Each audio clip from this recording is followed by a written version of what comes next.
That's the calls that I've heard them make. In the tropical forests of Australia, they find kangaroos with their heads ripped off. A hairy, imposing monster. That's when they saw the creature reaching over my car and shaking it from side to side. They could hear the footsteps thumping away, and then they heard them behind them. Terrorizes all who dare approach it. Something is here. Something's around us. Don't anyone move. Beware the Yowie.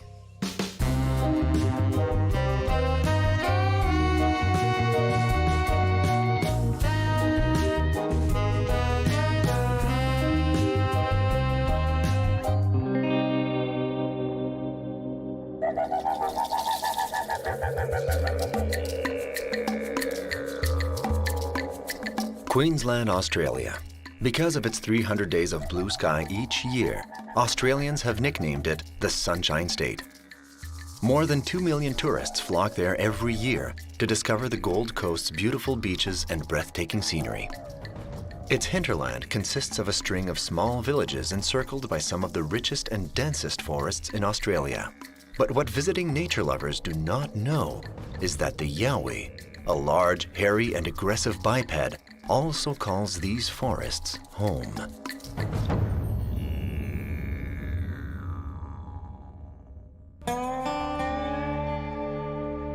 Ron Quinton understands the danger. For this native of the region, there's no doubt that these tropical forests hide the Yowie. When I was younger, we used to do a lot of motocross riding through the bush. And I'd see strange things like snapped trees and holes dug as though something was looking for water, and it wasn't, like they weren't natural, and like paths lead into nowhere. They're just too far out for any human to even bother doing that. I didn't think much of it back then, and then just as years go by, you see the odd newspaper clip, oh, Yowie sighted. And then I think back to, like I said, when I was younger, when we used to go out the bush all the time and see all these snap trees, and apparently they're what they call their territorial markers. And on one excursion, Ron Quinton had an encounter he will never forget. About 6 months ago, my son and nephew, we went for a drive out to a section of track, and it was a dead end onto a little creek. There was a gully down beside me, just led into thick scrub. I could hear something moving through the gully as I was walking back to the car. We were in the middle of nowhere. Nobody was down there. You could hear this thing plain as day walking like parallel with me as I was walking back. This thing was walking. So then I waved to my son to come a bit closer, and as he was coming closer we could hear rocks banging together down in this gully. Something was bashing rocks together. It was just bang, bang. And there was birds further down the track just going ballistic. I've never heard anything like it in my life. Jumped in the car and hightailed out. Yeah, chickens. I've seen enough evidence to know that it's not human activity that's out there.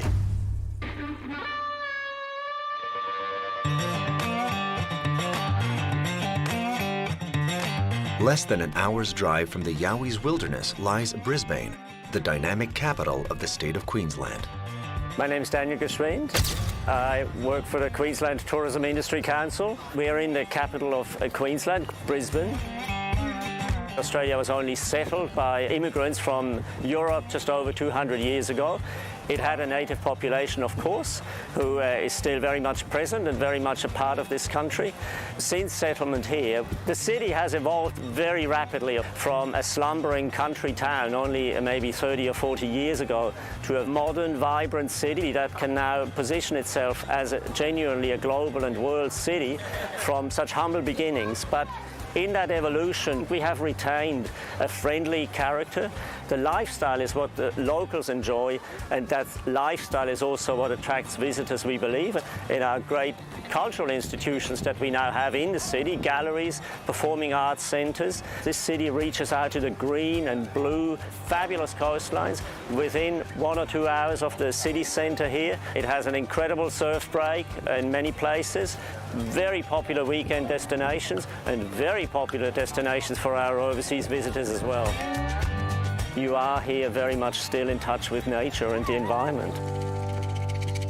One of the things that amazes visitors from most places in the world when they come here is the sense of space, whether that's on the ocean, in the hinterland, the rainforest environment, remnant rainforests that very much are intact, like they used to be thousands of years ago, before the times of our continents shaping as they are today. A lot of people camp around here. Of course, camping is a big thing in Australia, and there's all sorts of noises going on here at night when you camp somewhere out in the bush. And like everywhere else, there's always a bit of mystery, and there's nowhere better than here to have a bit of mystery. We have a lot of blank, unexplored spaces still, with lots of inaccessible terrain. Who knows what lurks there?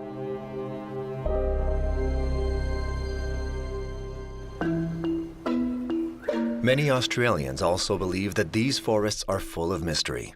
And here, everyone has heard of the Yowie. Oh yeah, it's been talked about for a long, long time. There's claimed to be sightings all up the east coast of Queensland. Oh well, apparently in the 70s, I think, they said that there was a Yowie sighting. And I think people that saw him only got a glimpse of him. Either he's a very fast runner or, you know, there's obviously more than one. These myths, or whether they're real or not, come from Aboriginal culture, I think. Pretty hairy sort of a man, fairly big. Do I believe in it personally? No. With stories like that back in the Aboriginal dream time, well, I think it makes it more credible. It's good to keep an open mind.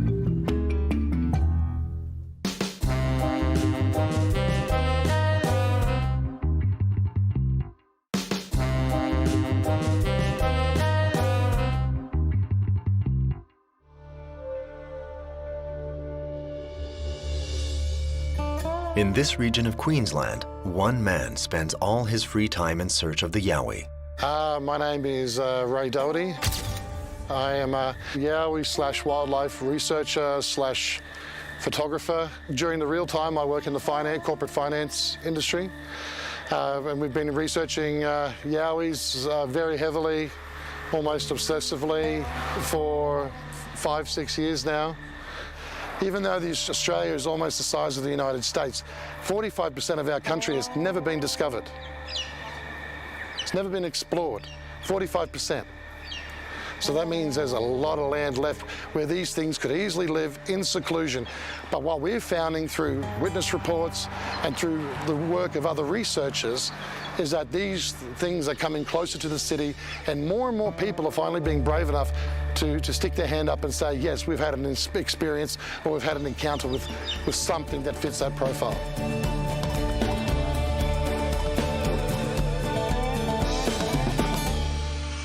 Accounts of the Yowie describe an imposing creature standing 2 to 3 meters or 6 to 9 feet tall, its muscular body covered in brown or black fur. Experts describe it as timid, but considering Ray Doherty's encounter with the monster, it can also prove to be violent and aggressive.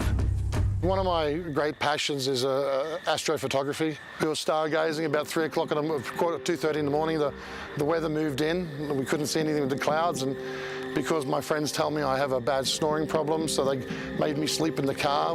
At about 3:30 in the morning, I felt something brush up against my car, and it was growling, and I thought it was my friends playing a joke. So I kicked the window, thinking it was them playing a game, and then it was getting really loud and really quite a few roars and things of that nature, and this thing just started rocking my car and shaking me from side to side, and it was pitch black, and I couldn't see anything. I mean, I could feel something against the car, I could hear it, I could feel the roof of the car, the popping in. The whole thing only went for maybe a minute or two, but it felt like 10, 15 minutes. But my friends came out of the house with a high-powered spotlight, and that's when they saw the creature reaching over my car and shaking it from side to side. And then they called at it, and it roared back at them, and then it took off over the fence and it ran away. I got out of the car, I had a busted shoulder, I had a busted eye. The roof of my car was dented in from elbows pushing down as it reached over the car, and you know, it had to be 8 foot tall, 700-800 pounds or 300-400 kilos, and it was wrapped over my car and it wasn't happy. So I started 6 years ago really investigating reports at first, and then we developed a theory, and We started trying to prove that theory, and then we got a lot of results, and then we got more results. So this is continuation along that theory and building networks with scientists and educational institutions in order to help us validate any evidence we get. You know, we think we're getting close, slowly but surely. We're getting close.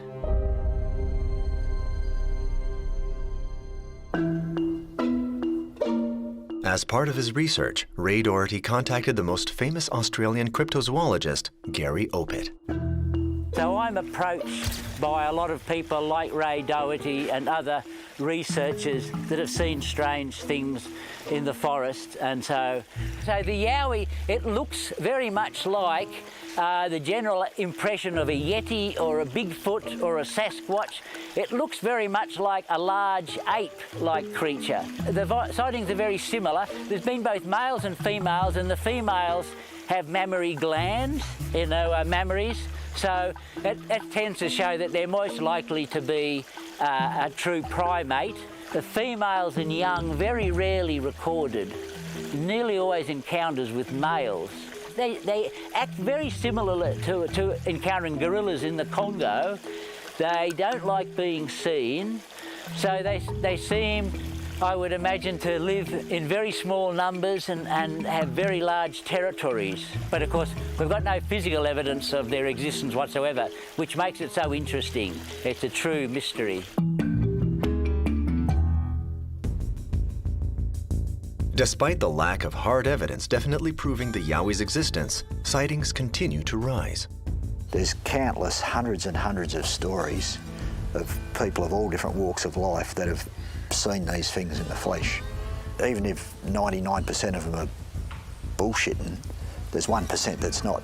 And we had a bit of an incident here, the nephew and myself, would have been about 2 months ago. A couple of rangers come through and they pulled over, and I just got into a conversation and said, oh look, yeah, there's a couple of areas in there that are a bit spooky. You hear guys talking about they find kangaroos with their heads ripped off and all this sort of stuff, you know. And they said to me, look mate, you wouldn't believe what goes on in here. And this is all thick forestry, and they wouldn't elaborate anymore and just jumped in the car and drove off. Gary Opit was a forest ranger in the area in the 1970s, and he has seen his fair share of strange and unexplained phenomena.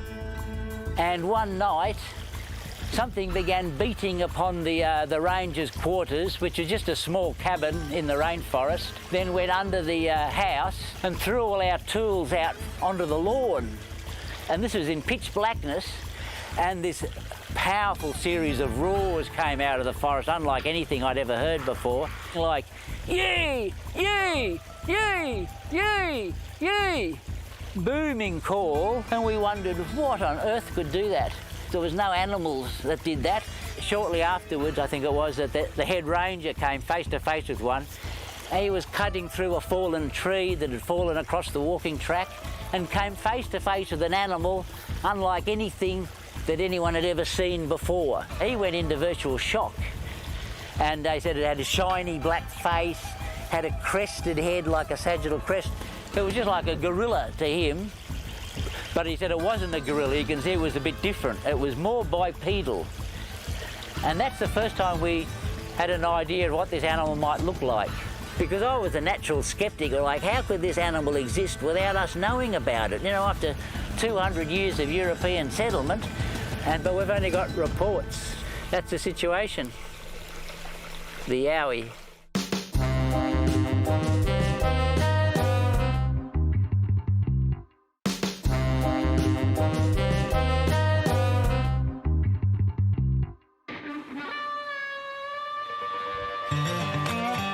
In this wild region of Queensland, one village claims to be the world capital of all things Yowie, Kilcoy.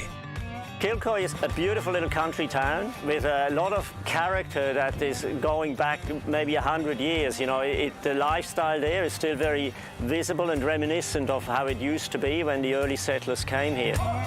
We're almost exactly 100 kilometres from the middle of Brisbane. John McCauley, a retired farmer, is passionate about the history of the region and the legend of Yowie. First settled in the middle of the 1800s. Always been a grazing area, but also very big timber industry in the early days. There were many sawmills here, hardwood sawmills. It's a small country town, about 2,000 people. Not much different in size to when I was a boy. But that hotel on your left, the Exchange, it's been there since probably the 1930s. Other than that, many of the shops have been here since the very early days of Kilcoy. You'll notice there's a fair bit of traffic here, and that's because it's also the main highway through Kilcoy. There is no bypass, so all the traffic going from the coast has to come down this main street.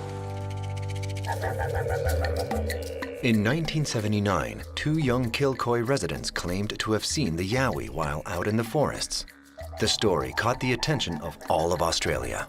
There were 2 young high school kids camped in a creek out here, pig shooting, only about 4 kilometres from town here, quite close really, and they believed they heard and then saw a Yowie. One of them took a shot at it.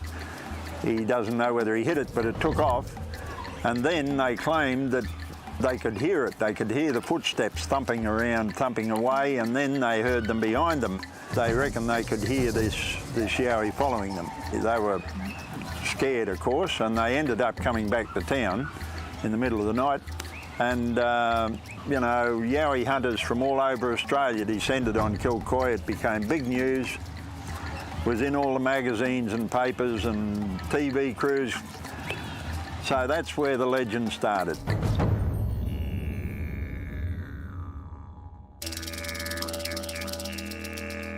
The mayor at the time then decided to erect a statue to celebrate the unusual event, as well as to enshrine the Yowie as Kilcoy's official mascot. It was cut out of a single tree and put up in the park in 1980 or thereabouts to work the legend for all it was worth. The last reported sighting of the Yowie was in the Sandy Creek area in December 1979, and it appears in Aboriginal folklore dating back thousands of years. When the white settlers arrived in Australia in 1788, the legends were already here amongst the Aborigines. The reports go right back to that date of white people actually seeing them. Since then, they've been seen all over the place, but there are sort of hot spots where more reports than usual come from, shall we say. There's a suburb of Sydney, the biggest city in Australia, called Yowie Bay, because that's where, in those very early times, was famous for its Yowie sightings. But these sightings out here have been going on for hundreds of years. Up to 200 years, ever since the first settlement. The Aboriginals always talked about the hairy man. Yeah, so it's a long history. The Aboriginal people had a number of names for them depending upon their locality and their dialect, and one of the names was Yowie. The Aboriginal people talk about them as being an inhabitant of this land, but animals that are very secretive and very rare and very rarely encountered. The Aboriginal people say we walked with them, they were our cousins. We didn't harm them and they didn't harm us. And they're not to be frightened of, but they can be a bit frightening. But the fact that the Aboriginal people have names for these things is evidence that they knew about something that we don't know about.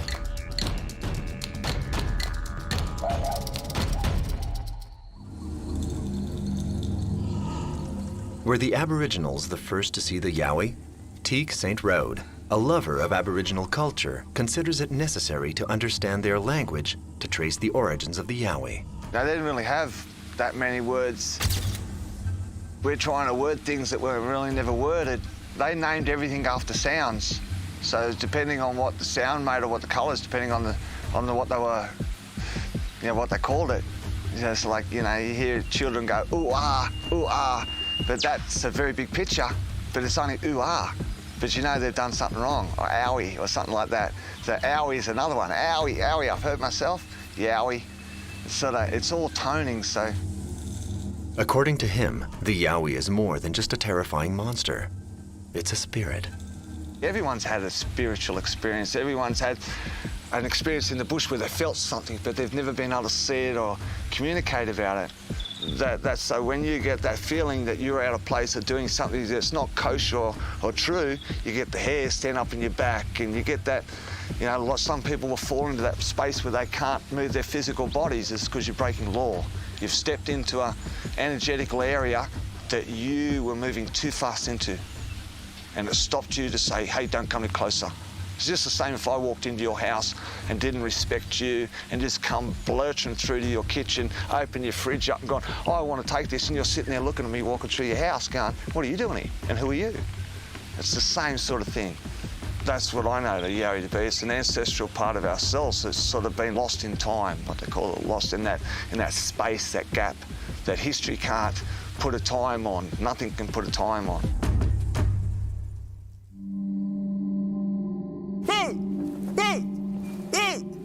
That's the calls that I've heard them make. But to Gary Opit, the Yowie is a carnivore, a terrifying flesh and blood creature. So this is best of all lookouts at sunset. This is at Yowie time. This is the time encounters have occurred. Queensland, in many localities, is very undisturbed.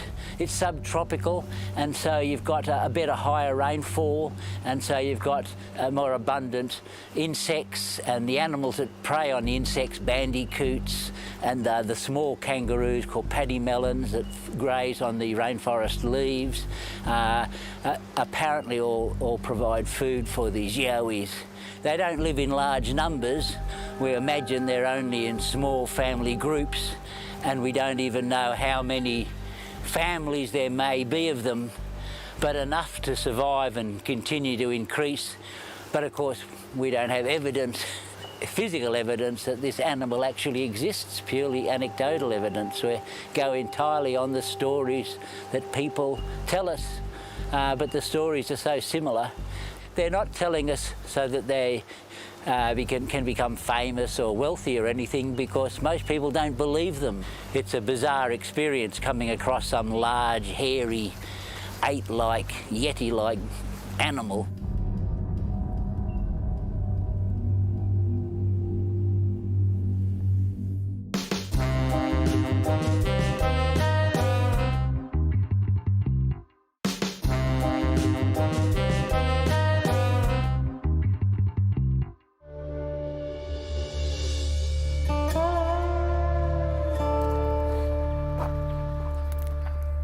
Ray Doherty and Ron Quinton make their way into the Springbrook National Park in Queensland on the hunt for the Yowie. So we're heading to a walking track in the Maples State Forest. This is where we had an experience a couple of months back, where we walked inside, and we believe we got surrounded by 4 of them. They were vocalizing, throwing rocks, breaking branches, a real classic, you know, male demonstration of power and authority. Here it is here on the right. We have a theory about what these creatures are. We believe that they're an undiscovered great ape, an uncharted great ape. These things are far smarter than a gorilla or an orangutan or a chimpanzee, but they live in a very similar way. We think that they're largely nocturnal. We know that their smell's good because we also know that they'll see you before you even know they're there. And they don't see very well in direct sunlight. Fingers crossed. You never know with these things. They like corn. We found they like sweet corn. So we're going to take a few pieces in with us and leave it, throw them around, leave them in places, and see if it helps us. We'll just head in.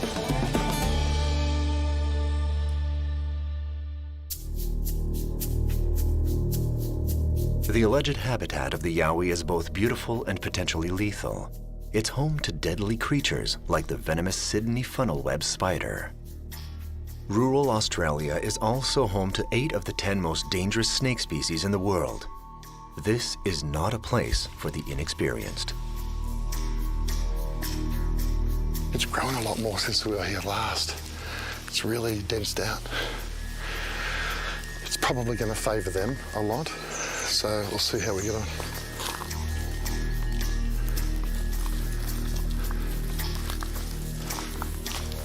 This is about as far as we got last time. Here we heard them walking, and when we got up to that corner is where they had us. One up there, one out there, one down there, and one over there.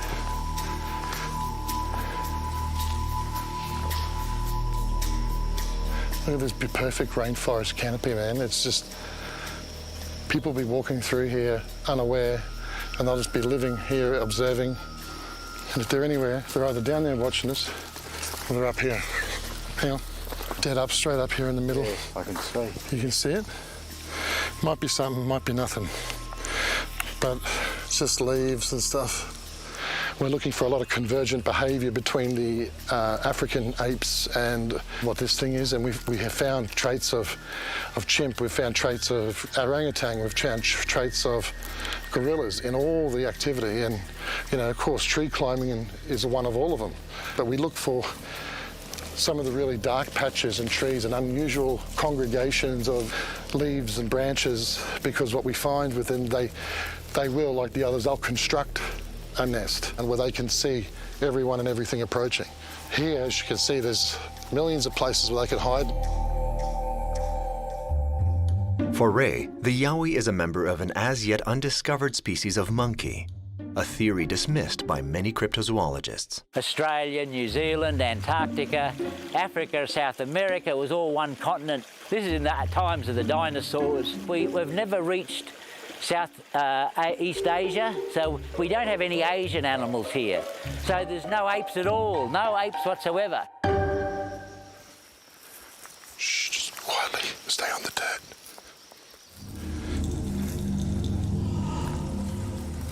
You hear that down there then? You hear that? Hang on, shh, shh.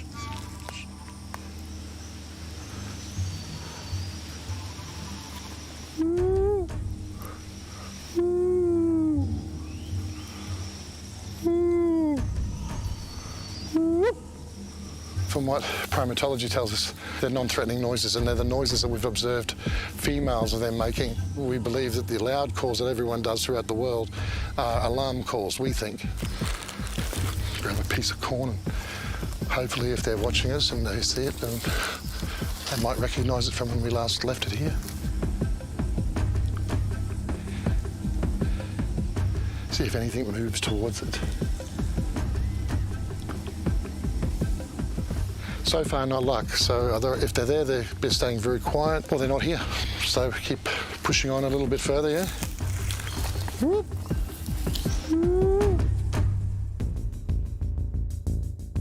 Attempting to attract the Yowie with plant food is futile, according to Gary Opid. He believes fresh meat is more likely to pique its appetite. If these Yowies exist, and they appear to exist, it doesn't seem to be a vegetarian like a gorilla. Carnivores are naturally energy savers. So like lions and normal predators, leopards and tigers, they'll sleep for 20 hours a day. They might be active for 4. So this animal's liable to behave in exactly the same way, which is why they're not often seen.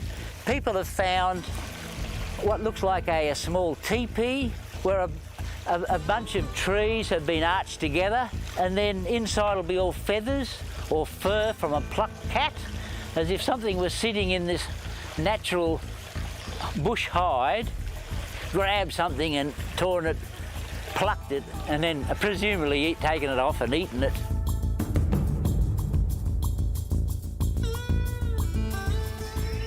Unusual sound, you hear that? Like a cat call. Huh? I've never heard it before in my life either. I don't know what it is. It sounds like something dying.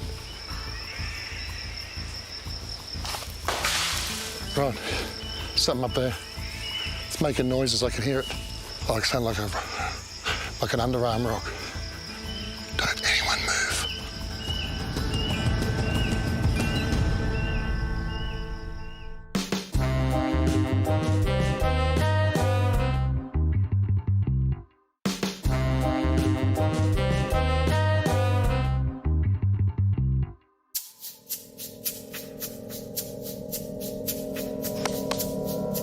Ray Doherty and Ron Quinton continue their search for the enigmatic Yowie. Something is here, something's around us. That much I know, because I heard the big thud up there and the big rock. Oh, looks like something's been down there.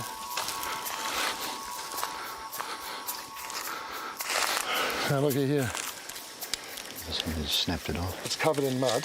It's been broken off and Pulled out of it. And it's been used to dig. Is there any... Oh, yeah, you can see something in here, an impression. Something that's been clawing all over. There's probably a kid while the adult dug. It's reasonable to assume that something's been here digging away and there's a trail leading off that whatever it was left in a fairly decent hurry.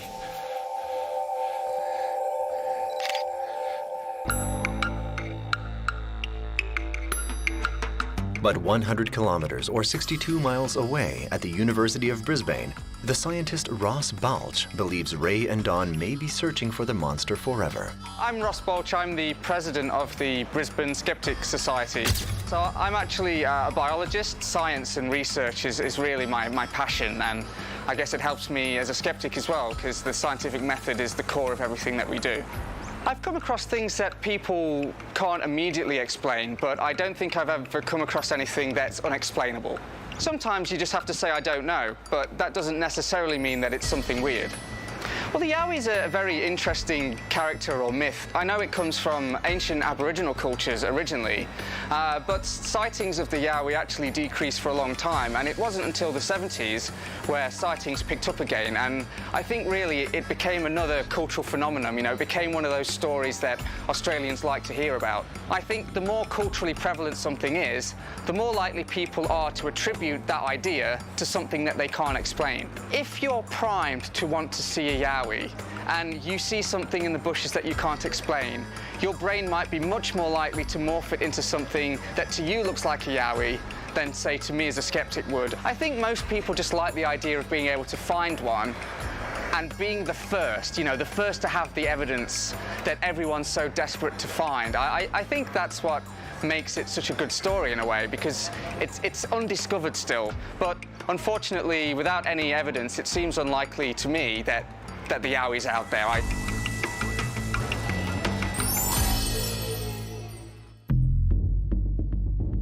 But doubts about the monster's existence aren't slowing down Ray and Dawn.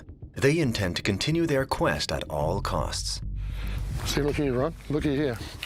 This could be water run. You can see here, like if it was water run, it would go straight over the edge. I don't think it's water, because water would just come over, right, and go straight down there. But this has gone on an angle on purpose. Probably a few days old, but you can see something has gone down in through there and into the ferns, deeper into that rainforest gully. This could be a human trail, but as you can see how dense the jungle and the mountains are here, I don't know why people would be walking down. So that's a sign that something's gone down there. So we'll leave a few little gifts as we go, so they don't think we're all bad in the open. So we'll head back out and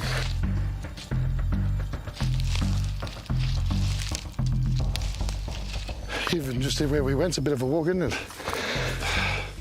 You know, we know that from previously there's a couple up on the hill and there's a couple down in the valley, and I think there were a couple watching us today. Well, did you hear those footsteps? Yeah, definitely heard a rock that landed, a big rock, boom, very close, and that rock, that was a rock, a big rock that was thrown that I heard, and I definitely think something was certainly watching us for sure. There's a couple of trails that we saw that went off the main trail. The first instance you would say rain runoff, but remember it hasn't rained up here for a few months, and that looked like it was made within the last week or two maybe, but looked like something human size had gone down there. So if they are a basic animal but just smarter than a gorilla and everything, what are they driven by? They're driven by shelter, water, for food, and the need to reproduce. So that's how we've got to track them. I mean, I feel like there was something with us, but at the end of the day, without a visual confirmation and a good, decent vocal, who knows?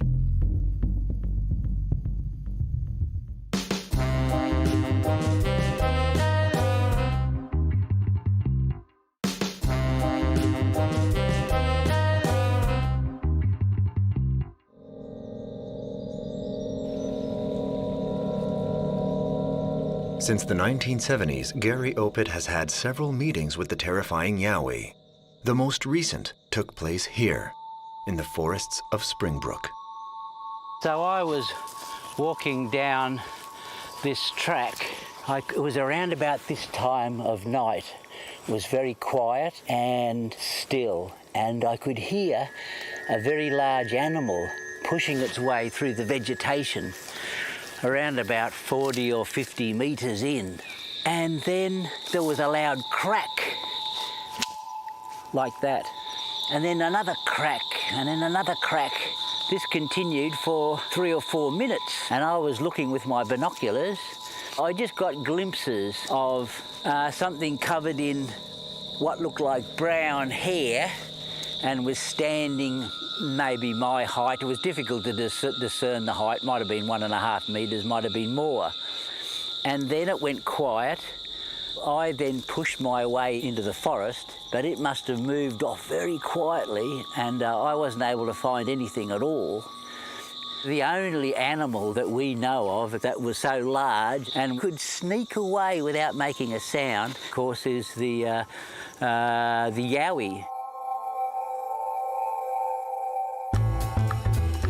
But for Ross Balch, Gary Opit's experiences have a very simple explanation. I think humans have a nature of humanizing things that they see. There's a psychological effect called pareidolia, and pareidolia is the process by which the brain essentially takes things which are random and assigns meaning to them. And the human brain's very good at morphing things you can't quite distinguish into very human-looking creatures. And it seems to me it's much more likely to be a possum based on the behavior of the creature than a Yowie, for instance. You know, a possum is a branch dweller, and it could look like the head of a bigger creature when in fact it's just a smaller creature at a height which seems like it's the correct place for something else. If you saw that out of the corner of your eye, the rustle of the bushes, you might easily mistake that for a very human-like creature. One theory posits that the Yowie is a descendant of the Neanderthals. Darwin's theory of evolution was only a theory, a common, widely accepted theory, but there also is the missing link. Maybe these things are it. So the Yowie, it looks very much like a large ape-like creature. It's almost like a Neanderthal, like a hairy Neanderthal. And we believe that they came here through the 2 ice ages when the water levels of the Torres Strait were so low you could almost walk across.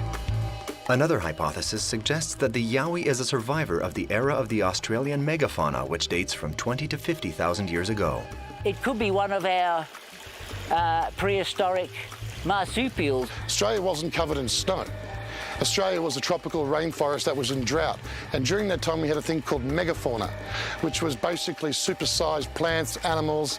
We had giant koalas that were as big as hippopotamuses and rhinoceroses. Marsupials today that are the size of a cat, that were as big as a car. There are some Aboriginal cave paintings of these animals, and we know these animals from their fossils, from their skeletons found in caves. You have these megafaunas, and if this creature is a remnant of that, you can try to understand them and study them more. No one really is sure because we don't have any physical evidence that they actually exist.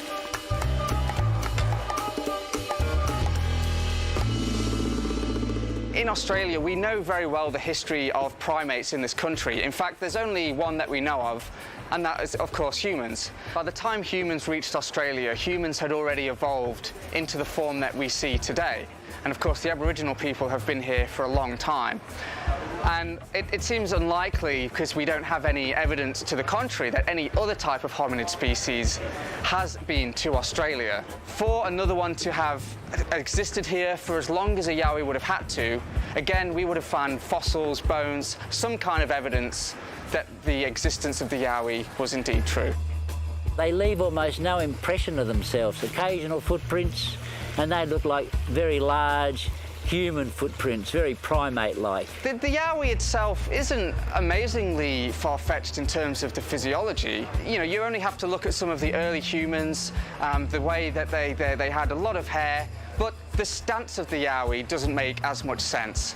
Early hominids were very crouched, they weren't as upright as humans, and looking at the size of its feet, you know, based on the cast that people say they have.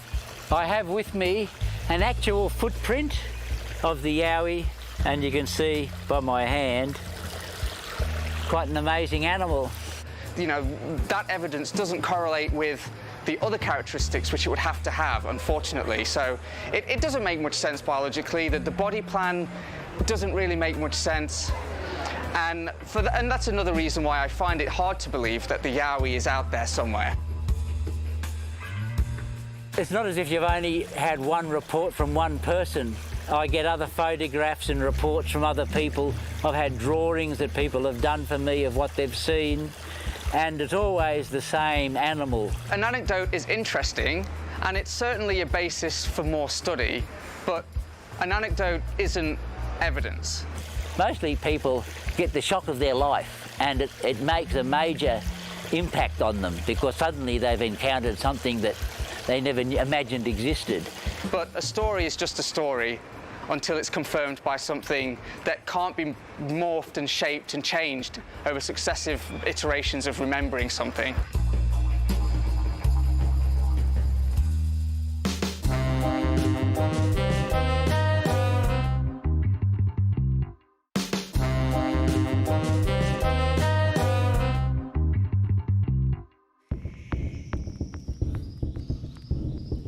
Ray Doherty will continue his search for the Yowie, even though he believes he has proof to confound even the most ardent skeptic. We photograph anomalous shapes, anomalous colours, and we have found on some of them a creature of some kind that doesn't fit our flora and fauna records sitting in a tree. We've got one photo which you can clearly see. You can see a chest, you can see an arm, and you can see what looks like a head. None of those are good enough to make a positive identification. There's always some kind of issue. It's blurry, or it could easily be another animal. I think if any of them were a bit less blurry or unambiguous, it would still be hard to call that conclusive proof without actually having a physical specimen. The idea of a Yowie existing in nature it's quite a remote possibility. Really, because of genetics and inbreeding, if you have a population less than around 50 to 100, it's almost impossible, especially for a creature as big as a Yowie is purported to be able to continue to breed and sustain a population. And I think given the numbers it would take over such a large area as Australia, we would definitely have found solid evidence by now if the Yowie did exist.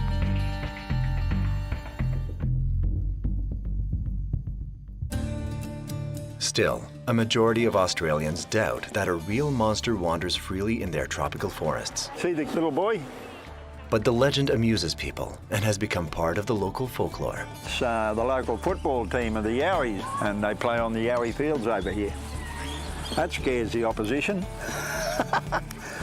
The town and the council and tourism and rode on the legend of the Yowie, I guess. And where we're sitting now is Yowie Park. They hold the markets here every couple of weeks. Well, as you can see, people bring their wares along, some of them homemade, everything around the place. You can buy Yowie bread and Yowie burgers and Yowie everything.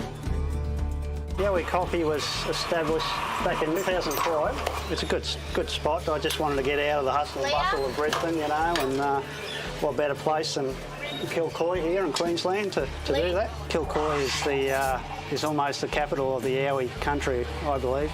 Something that tourists are attracted to, you know. Some of them even come out here to look for the Yowie.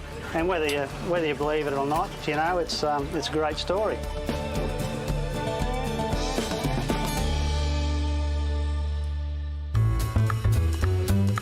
Is the Yowie more myth than monster? There are still those who want to believe. I think there's some type of off-breed of the gorilla, personally, but I don't know. A lot of people think they're supernatural. They just appear and disappear. Yeah, you know them, you know when they're there. Hands stand up on your back, man. It's a truly wonderful thing because we may have an unknown animal. You know, and they're not nuts, these people. They're seeing something. And it's not just a shadow in the bush. Well, I've seen one several times, but I hope to see one close up and try to build a relationship with something that's not human or partly human. We know it is partly human. I mean, it could be an Australian man, Homo australiensis. You can go so far with belief and faith and trust, I guess, but a bit of physical evidence. A handful of hair would be good. Everyone's fascinated by the past. We all wish we could have a time machine. If the Yowie was out there, it would almost be as good as having one. It would tell us something about where we've come from and also possibly where we're going. And until we actually get one in the flesh, I don't think anyone's going to know. Now, you don't believe in them. I'll take you up there and leave you in the scrub at night on your own and see if you don't believe in the morning.